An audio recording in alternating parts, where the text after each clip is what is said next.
Hello everybody, welcome to my channel. I hope you're doing well. So for today's video, we are going to be doing sort of like a part 2 from last week's video.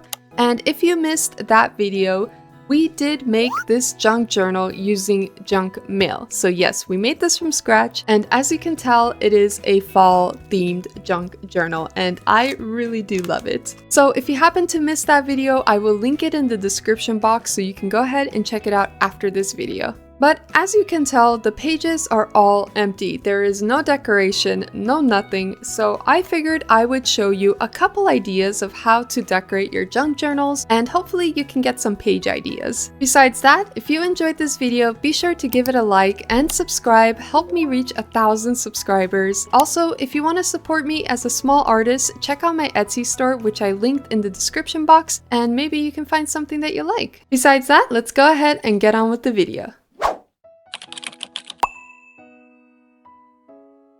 Before we dive into making our junk journal pages, I wanted to remind you to not stress about making everything perfect or super beautiful. Junk journaling is all about creativity and having fun, so embrace the imperfections. With that reminder out of the way, we can move on to the first page idea. Say cheese!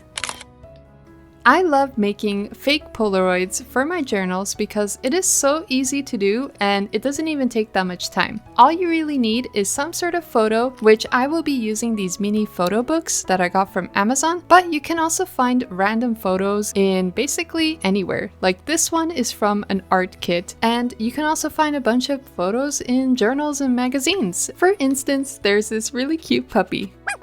Once you have your photos, grab some plain white paper.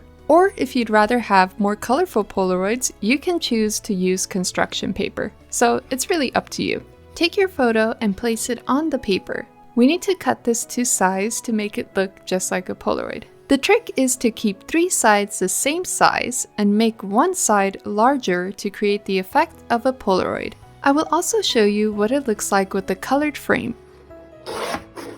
Here's an example of what the photo looks like with the colored frame and with the white frame. All that's left is for you to glue the pieces together, and you just made your very own Polaroids. This can actually be very addicting to do, and I love doing this because Polaroids can be pretty expensive, so it's kind of nice to just use this because it's cheap and it works.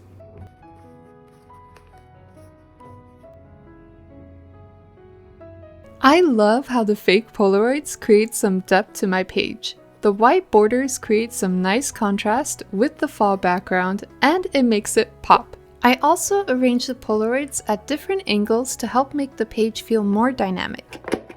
Now it's time for some decorative elements. To make this page stand out even more, I am going to add washi tape and stickers. You could even make little doodles on the Polaroids or the page itself. Sometimes small touches can really help bring the whole layout to life.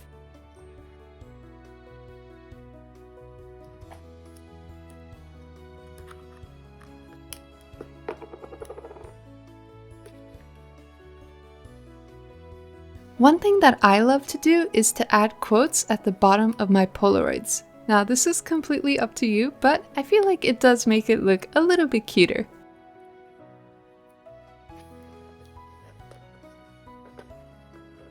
Here's how my page turned out. Fake Polaroids never let my journal down, and I'm sure they'll do the same for you. Now let's move on to the next page idea.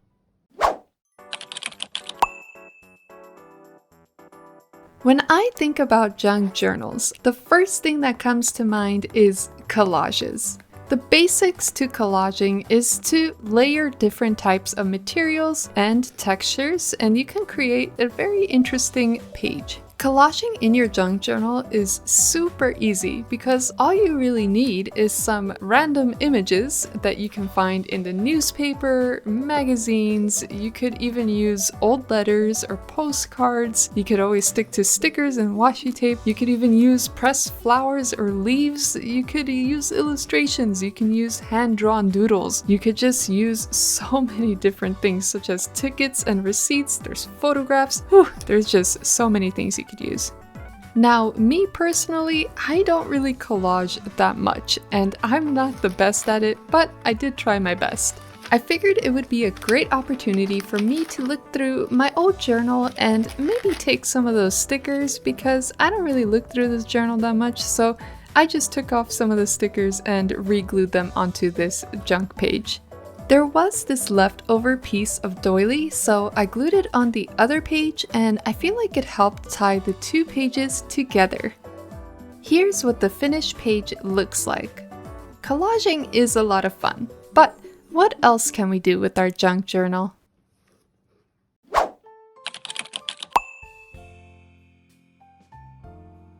One of the easiest things you can do for your junk journal is to create a gratitude page. I decided to use 2 of the pages because I really like this idea. Since I have so many paper pads, I went through each one and I chose these little decorative pieces, and I'm not too sure what they're called exactly, but it's perfect because there is space for me to write all the things that I'm grateful for, and I even wrote things that I really like, so there's just so many things you could do with this. If you don't have these specific type of paper pieces that I'm using, you could always just use construction paper to create different sections on the pages, but it really is up to you. You can even use lined or grid paper, or you can even just draw the boxes, so it's whatever you have.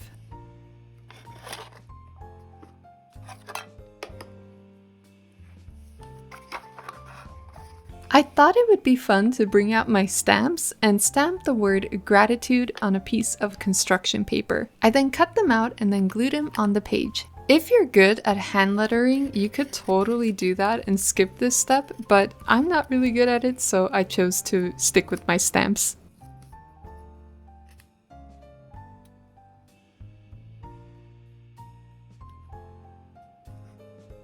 Now that everything is glued in place, it's time for the little touches and just decorating it. I didn't go too overboard, I just chose a couple stickers and that was it. And here is our gratitude page ready to be filled out. I wonder what the last idea is. Grab your lunch bags. Yep, you heard me right.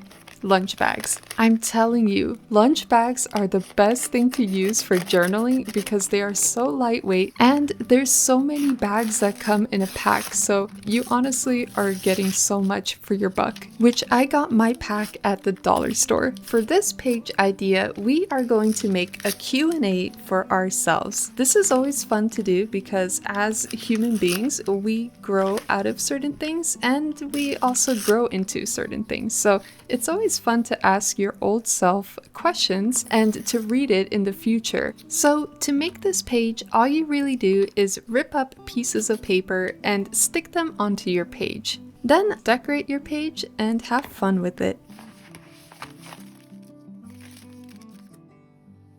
This is also a great time to use up some of your supplies, which for me, I have a lot of these planner stickers, so I've been just trying to find a way to use them up.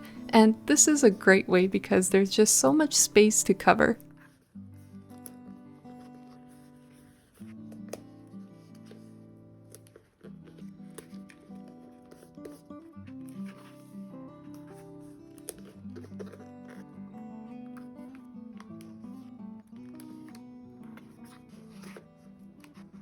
And just like that, our Q&A pages are complete.